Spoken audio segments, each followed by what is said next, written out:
be. She received her first guitar, an electric guitar, at age 13. 2 years later, she co-founded the pioneering all-female rock band, The Runaways, whose brash Cherry Bomb is one of the greatest teenage anthems in the history of rock and roll. Kenny Laguna was a 16-year-old hit-making prodigy, writing bubblegum songs for the manufactured groups of the late 1960s.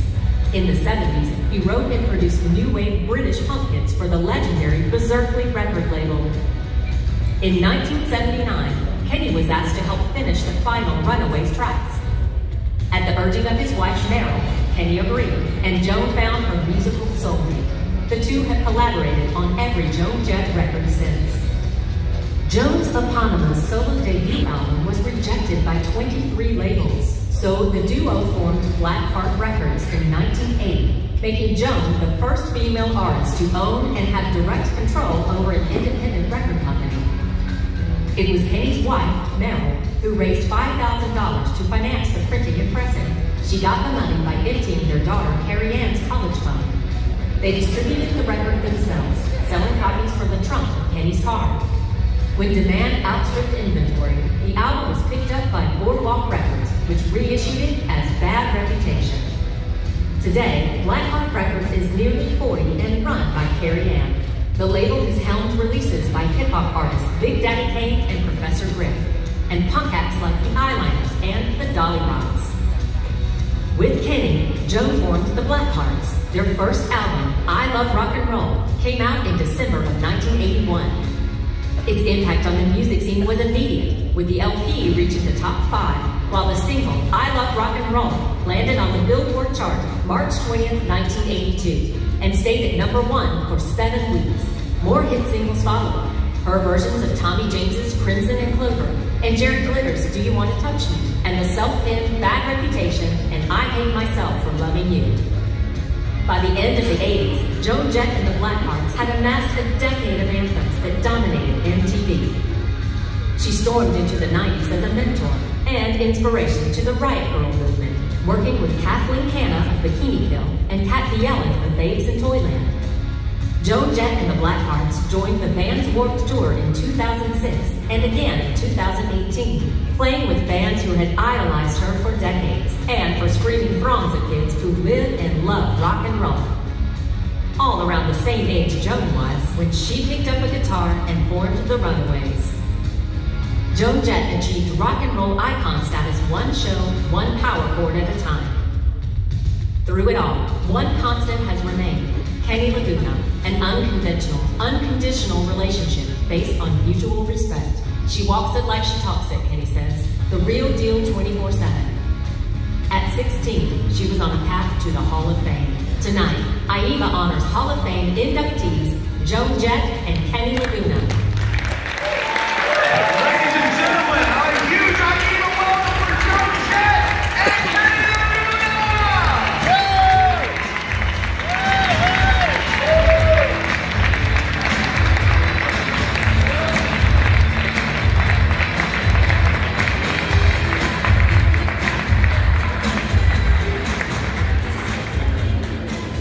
Hi, everybody. You know, we played sometimes in front of 100,000 people and don't get as nervous as we do here. Joan and I started the Blackhearts in 1979, and we got a lot of resistance from the record business because people thought it was weird for a girl with an electric guitar to lead a band of rock and roll boys. And we couldn't get a record deal, so we printed up records and sold them out of the back of the car. And eventually, through touring and luck, we had a hit. And the rest is history. We still have Blackheart Records, and all the records we put out were on that label. We started playing fairs and festivals at a time when very few rock and roll bands were doing it. In 1989, we played our first fair. And the fair was called Cheyenne Frontier Days. And the bands on that bill that day was my band, Joan Jett and the Blackhearts, Alabama, KT, excuse me, I'm going to pronounce these wrong, Oslin, Skip Ewig, Reba McIntyre, Ricky Van Shelton, Nitty Gritty Dirt Band, and George Strait. We stuck out like a sore thumb, I guess. I want to mention that, you know, we have some very good friends, fellow honorees. Larry Vallon, good friend, wonderful man, a vet, love him for that. Kevin Lyman, he gave us a walk tour. We went on a walk tour in 2006. I think it had a lot to do with us maintaining a relevance. And it was a wonderful experience. The walk tour, very special. Had everything you could want. Good food, great bands, no sleep. And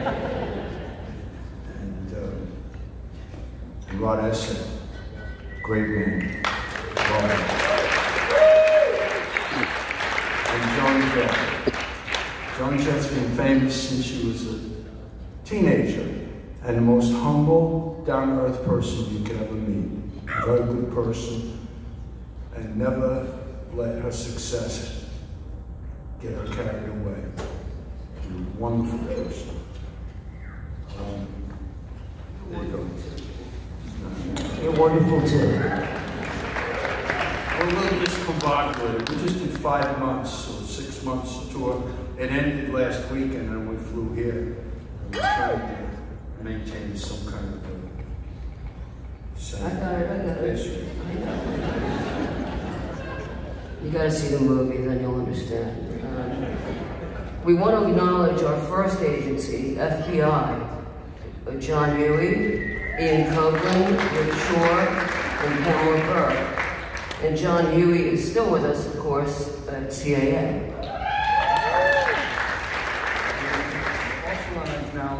Also want to acknowledge shout out, man. Our dear friends at Paradise Artists.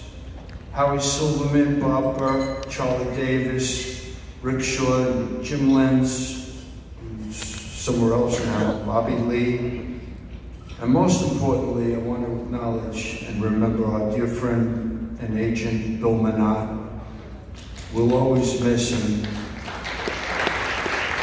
Thank you. He was a shining light for us, and he got us through some very difficult times, as did all his team at Paradise Artists. And when we came to CAA, we rejoined John Huey, who remained and remains family to Kenny and I. We also rejoined our dear friend Rob Light, who Kenny had worked with on behalf of the Kinks. Rod Essett has been our main man, and our success here with Rod and his team has been far beyond our wildest expectations.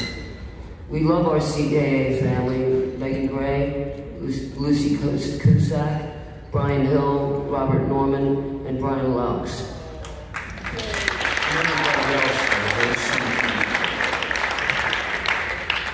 And thanks to all who kept us working through the years, Romeo's, Suzanne Wilson, the Wilson Events, Variety Artists, Bill McGann, Todd Bolton, Jason Promotions, Jimmy J, I know he's retired, but he was great for us.